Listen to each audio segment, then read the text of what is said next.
पिछले पार्ट में आपने देखा कि सुरेंद्र और रंजीत मानसी को मारकर पंखे से लटका देते हैं और सुदीप जब होटल के रूम में पहुंचता है तो उसे मानसी पंखे से लटकी हुई मिलती है, यानी कि मानसी मर चुकी थी। अब आगे सुदीप दौड़कर होटल रूम में पहुंचता है और देखता है कि मानसी पंखे से लटकी हुई है। सुदीप सोचता है कि जो हमने किया है उसकी वजह से मानसी ने आत्महत्या कर ली है। ये तीनों मानसी को लेकर घर जाते हैं और फिर उसका अंतिम संस्कार कर देते हैं। 1 महीने बाद रंजीत अकेला क्लब में बैठकर शराब पी रहा था। अचानक उसे साक्षी दिखाई देती है। वो साक्षी के पीछे जाता है और रंजीत पीछा करते करते शहर के बाहर आ जाता है। साक्षी सुनसान सड़क पर अकेली जा रही थी और उसके पीछे रंजीत जा रहा था। साक्षी चलते चलते शहर के पास वाले जंगल के पास पहुंच गई थी। रंजीत भी उसके पीछे पीछे जंगल में जाता है। साक्षी जंगल के बीच में आकर एक पेड़ के नीचे बैठ जाती है। रंजीत पीछे से आकर साक्षी के कंधे पर हाथ रखता है। साक्षी, तुम उस रात होटल में आई थी, लेकिन सुबह जब हमने देखा तो तुम नहीं मानसी थी। ऐसा कैसे हुआ? कौन हो तुम? जवाब दो। साक्षी सिर्फ अपनी गर्दन घुमाती है और रंजीत की आंखों में देखती है। उसकी आंखें आग की तरह लाल थी। उसके चेहरे में झुर्रियाँ पड़ी हुई थी और उसके बड़े बड़े दांतों से खून टपक रहा था। इसे देखकर रंजीत अपनी पैंट में पेशाब कर देता है, क्योंकि वो एक लड़की नहीं बल्कि डायन है। रंजीत उसके कंधे से हाथ हटाकर भागना चाह रहा था, लेकिन तब तक बहुत देर हो चुकी थी। डायन ने रंजीत का हाथ पकड़ लिया और धीरे धीरे उसका हाथ बाजू से अलग कर दिया। रंजीत जोर से चिल्लाता है, लेकिन वहाँ उसकी चीख सुनने वाला कोई नहीं था। कांपती हुई आवाज़ में कहता है, क्यों मारना चाहती हो मुझे? मैंने तुम्हारा क्या बिगाड़ा है? डायन जोर से गुर्राती है और रंजीत भागने की कोशिश करता है, लेकिन डायन से भला आज तक कोई बच पाया है क्या, जो ये रंजीत बच पाएगा? वो जिधर भी जाता उधर वो डायन उसे खड़ी मिलती।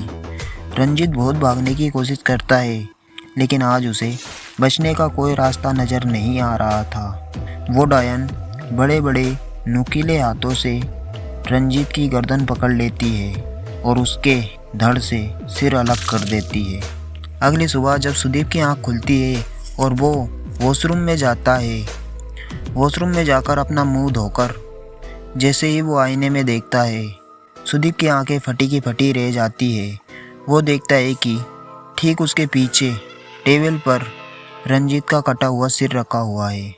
वो जल्दी से पीछे मुड़कर देखता है तो सिर अभी भी वहीं रखा हुआ था। उसकी दोनों आंखें नहीं थी और उसके माथे पर लिखा हुआ था साक्षी। सुदीप दौड़कर अपने वॉशरूम से बेडरूम में जाता है और जल्दी से अपना फ़ोन निकालकर सुरेंद्र को कॉल करता है। सुरेंद्र एक बार में फ़ोन नहीं उठाता। सुदीप फिर से उसे कॉल करता है। इस बार सुरेंद्र फ़ोन उठाता है और घबराई हुई आवाज़ में सुदीप से कहता है, अच्छा हुआ भाई जो तुमने कॉल कर लिया, मैं अभी तुझे कॉल करने वाला था। सुदीप कहता है, तुझे क्या हुआ? सुरेंद्र कहता है, भाई मेरे वॉशरूम में एक बिना सिर की बॉडी पड़ी हुई है। सुदीप कहता है, क्या? हाँ भाई, तू जल्दी से मेरे घर पर आ जा, मुझे बहुत डर लग रहा है। सुदीप कहता है, मेरे वॉशरूम में रंजीत का कटा हुआ सर रखा हुआ है। सुरेंद्र कहता है, भाई तू क्या बोल रहा है? सुदीप कहता है, मैं सच बोल रहा हूँ। और सुदीप सुरेंद्र से कहता है, तू वहीं रुक, मैं तेरे पास आ रहा हूँ। सुरेंद्र कहता है, ठीक है भाई, तू जल्दी से आ जा।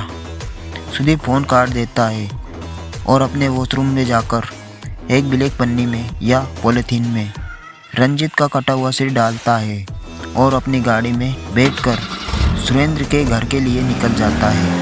और लगभग 20 मिनट में सुदीप सुरेंद्र के घर पहुंच जाता है। सुरेंद्र के सभी घर वाले कहीं घूमने गए हुए थे और सुरेंद्र घर पर अकेला ही था। सुदीप अपनी गाड़ी की डिग्गी से वो पॉलीथीन निकालता है और अंदर चला जाता है। सुरेंद्र उसे अपने वॉशरूम में लेकर जाता है और जैसे ही बाथरूम का फाटक खोलता है और सामने देखता है तो सामने कुछ भी नहीं था। सुरेंद्र कहता है, ये कैसे हो सकता है? मैंने अपनी आंखों से देखा है, यहाँ एक बिना सिर की बॉडी पड़ी हुई थी। पता नहीं ये गायब कैसे हो गई। सुदीप गुस्से से कहता है, रात की उतरी नहीं क्या तेरी? सुरेंद्र कहता है, नहीं यार, मैंने तो कल रात को शराब पी ही नहीं थी। पता नहीं ये सब क्या हो रहा है। और तू भी तो रंजीत के सिर की बोल रहा था। सुदीप कहता है, हाँ ये देख रंजीत का कटा हुआ सिर। ये बोलकर वो अपनी पॉलीथीन दिखाता है। और जैसे ही सुदीप पॉलीथीन खोलता है और उसके अंदर देखता है तो उसमें सिर्फ कचरा भरा हुआ था। सुदीप और सुरेंद्र दोनों एक दूसरे को देखते हैं और दोनों के मन में सिर्फ एक ही सवाल चल रहा था, ऐसा कैसे हो सकता है। ये दोनों ये सब सोच ही रहे थे कि अचानक सुदीप के फ़ोन पर एक कॉल आती है। कॉल रंजीत के पापा का था। सुदीप कॉल उठाता है, तभी उधर से रंजीत के पापा बोलते हैं, बेटा रंजीत तुम्हारे साथ है क्या? सुदीप कहता है, नहीं अंकल, क्यों, क्या हुआ? तो वो कहते हैं कि अभी मेरे पास पुलिस का फ़ोन आया था और वो बोल रहे थे कि आप जल्दी से शहर के पास वाले जंगल के पास आ जाओ, हमें रंजीत का कुछ मिला है। सुदीप पूछता है, क्या मिला है रंजीत का? तो वो बोलते हैं कि मुझे इससे ज़्यादा कुछ नहीं बताया और मुझे जल्दी से बुलाया है। सुदीप कहता है, ठीक है अंकल, आप चलिए, हम भी आ रहे हैं।